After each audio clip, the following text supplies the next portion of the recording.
हर घड़ी मुंहिंजी वफ़ा मुंहिंजे मुंहुं अॼु तूं मुंहिंजे हाल ते तूं थो खिली संग दिल ओ कंदे अफ़सोस तूं बेहद सदा मुंहिंजे मुंहुं ही ॿ टे इल्फाज़ तालिब जा तूं दिल ते यादि रख माफ़ कज मुंहिंजा मिठा मुंहिंजी खता मुंहिंजे मुंहुं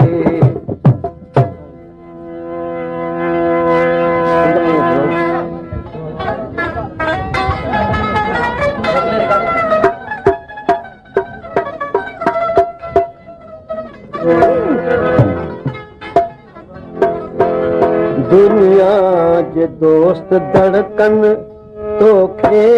सॼो हटाए यारी पिटाए दुनिया जे दोस्त धड़कन तोखे सॼो हटाए यारी पिटाए तुंहिंजे करे मूं प्यारा सभु कुझु सॼो लुटाए यारी पिटाए दुनिया जे दोस्त धड़कन तोखे सॼो हटाए यारी पिटाए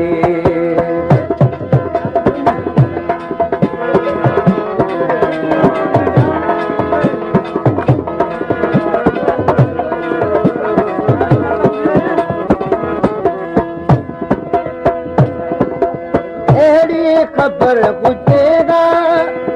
दिलड़ी न तोखे ॾियां अहिड़ी ख़बर हुजेगा दिलड़ी तोखे ॾियां सालाए पोयार एॾो मजबूर मां थियां ज़ख़्म ही इश्क वारो कीअं मां सघां छुटाए यारी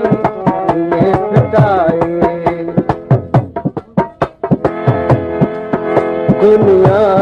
जे दोस्त धड़कन तोखे सॼो हटाए यारी पिटाए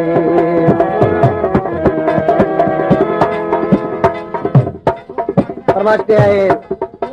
शाइर जो दोस्त आहे जलाल खान ज़रदारी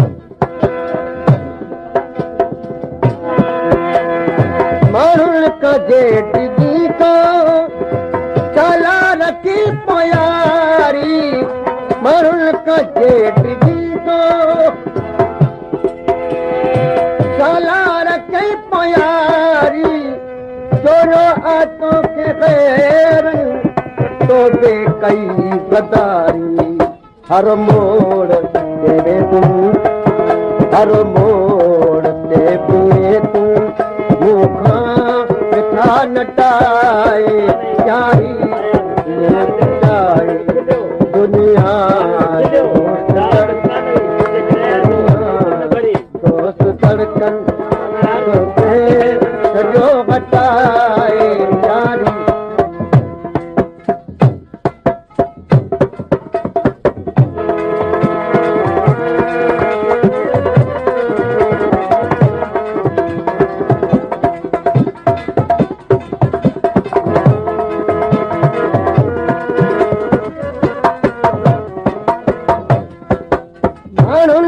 जेठ जी तो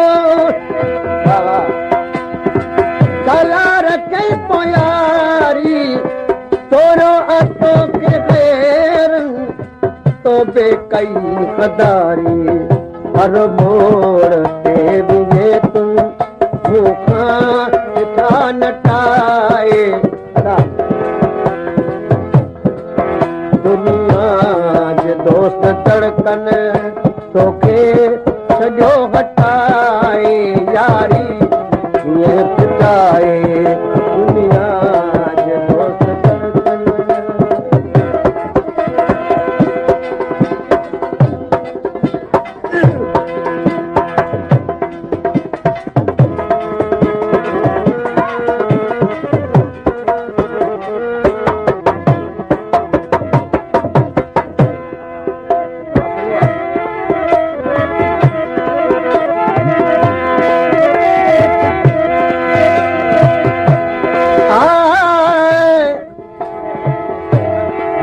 तूं सारी जे सुपरी जो सिज लॻी प्यारी कापरी तजी मोहबत वारी मही सूरत तुंहिंजी सिक जा सगदस्की न सही मिल अची महबूब तूं न त वञे थी वही तालिब मौला वट मिठा कुर्बऊं अच कही या रूह में रमज रखी तसली तो सुणा पई गुलगसन गबन में पोशाक रंग दागिल गुलगसन गबन में पोशाक रंग दागिल कवे सूर आजकल वो सिरते संदागिन सोदो दुखो असर जो खास केली मौला सोदो दुखो असर जो खास केली मौला खटाए यारी पिटाए सोदो दुखो असर जो खास केली मौला खटाए यारी पिटाए दुनिया जे दोस्त धड़कन तोखे छॾो हटाए यारी पिटाए